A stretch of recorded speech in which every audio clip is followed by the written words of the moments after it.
Hey guys, Jose here. Welcome back to the channel. So Vizio just released the new prices of their new 4K TVs 2020 lineup. Actually, they're calling it 2021, but it's still in 2020. So let's jump into this exciting news because there's some insane prices available. Let's do this.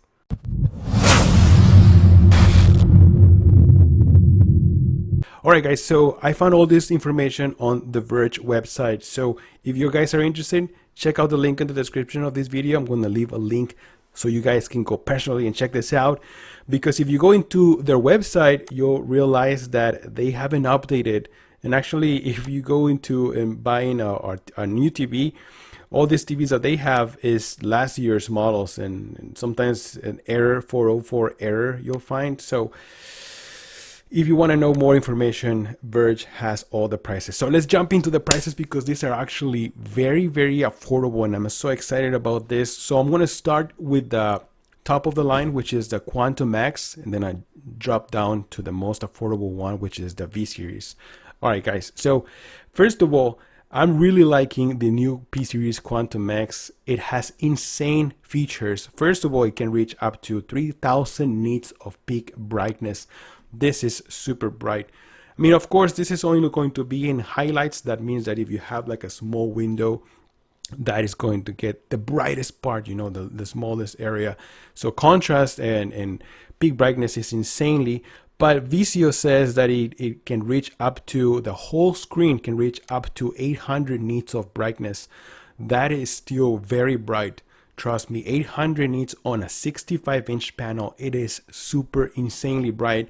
And this is probably going to be in HDR, so that is a really good performance. And the best of all this is that the 65-inch sells for $1,500. This is really affordable compared to, you know, other models from Sony or Samsung. $1,500 is insanely affordable. So you're going to get the best out of Vizio, all the best features, HDMI 2.1, quantum dot, variable refresh rate, and everything on a 65-inch panel for $1,500. Then the 75-inch, you want to go bigger, is $2,000, and of course the massive 85-inch is $3,000. Now I know 85-inch, I know how it looks, and it's insanely big. So if you care about size, this is probably going to be the best choice for you because the price at $3,000, this is very, very affordable if you're looking into that price range.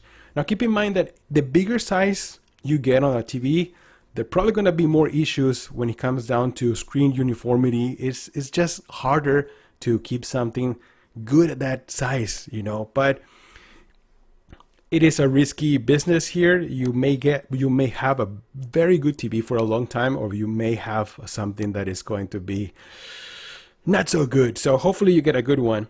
Then now let's jump into the P series. This is the standard P series. This one also comes with quantum dot, and the 65-inch is going to sell for $1,200.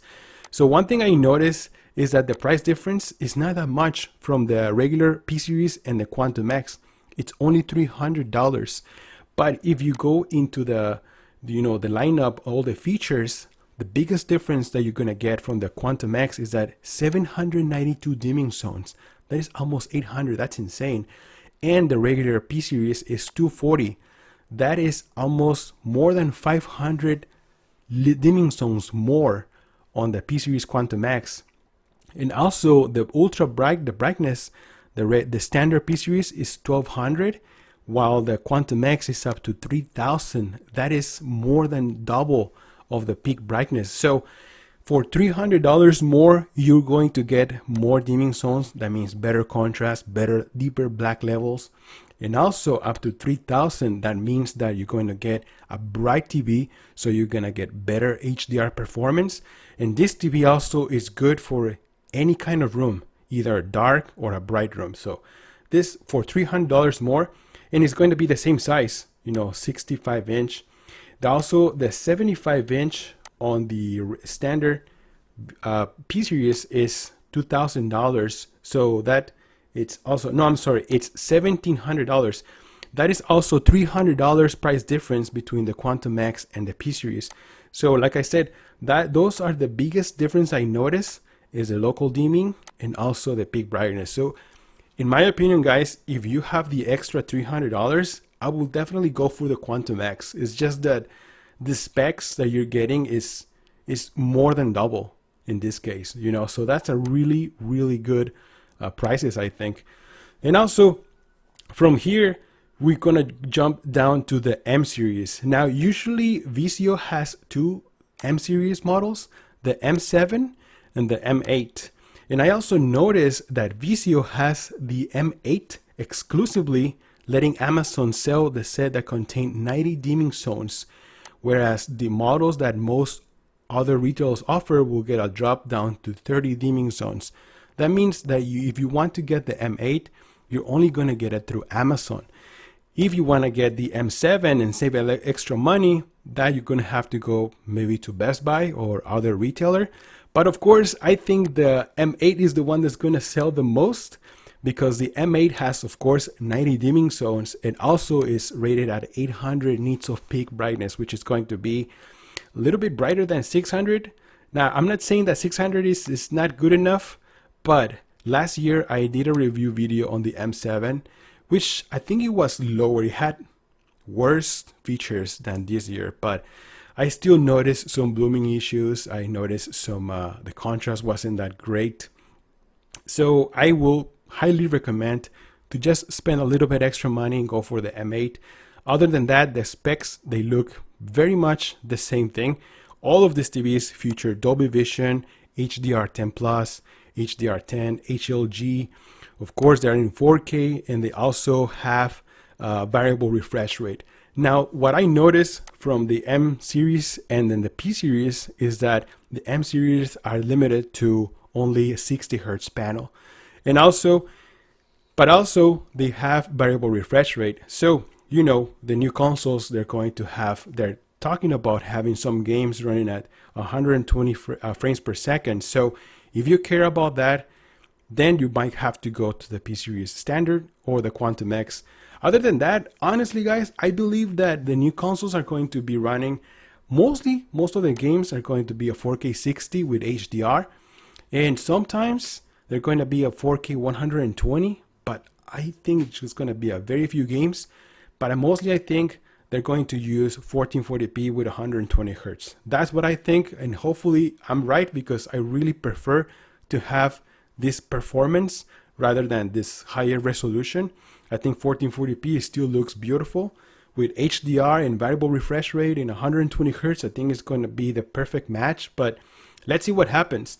So anyways, if you care about having the 120 hertz, like I said, you're going to have to jump into the Quantum X and the P series standard edition.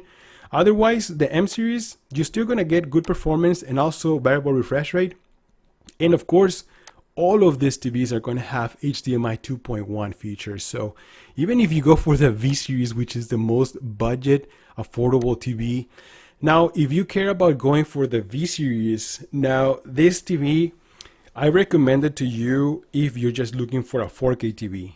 Don't expect any highlights, don't expect any HDR perfect performance or beautiful performance. As a matter of fact, I talked about this in another video before, that if your TV is ready for the next generation of consoles, and I mentioned about this, you know, the biggest difference, and one of them is having a good HDR performance, because other than that, some people are going to say that HDR looks even worse than the standard dynamic range. So if you don't care about that, go for the V series. Of course, you're going to save an insanely amount of money, but if you care about getting the best out of the new consoles, I highly suggest to go for the P series, either the Quantum X or the P series.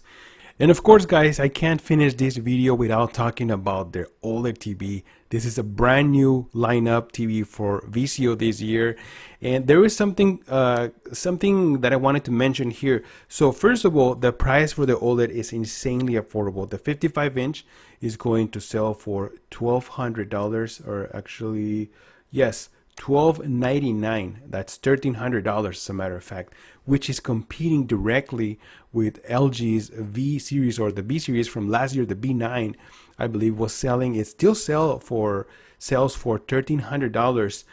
But then what I noticed is that the 65-inch model will jump up to $2,000, which this is something that I noticed that is kind of competing with LG, but at the same time, LG sells their 65-inch for around $2,500, depending which one you want to get.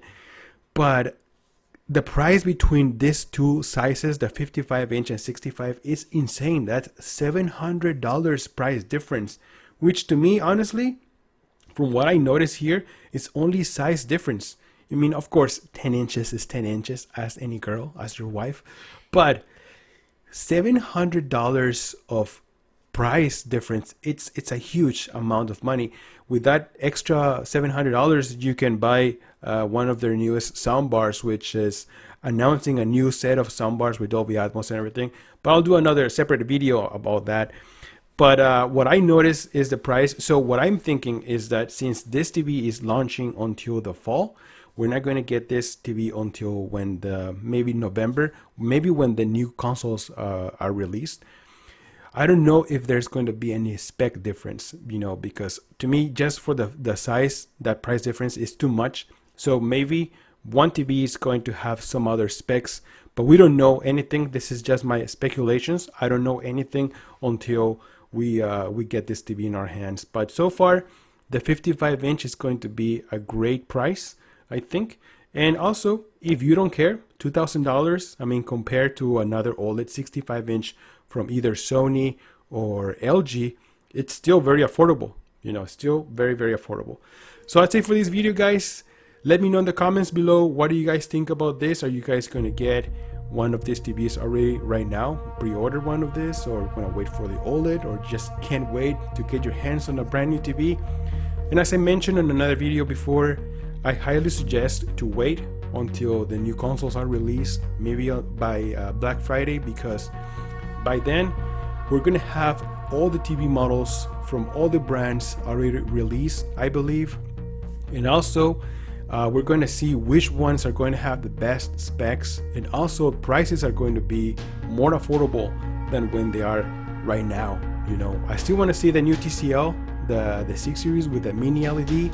I still want to see if the new LG CX is going to get the FreeSync update, and also want to see if this Vizio TVs are going to have FreeSync or just variable refresh rate.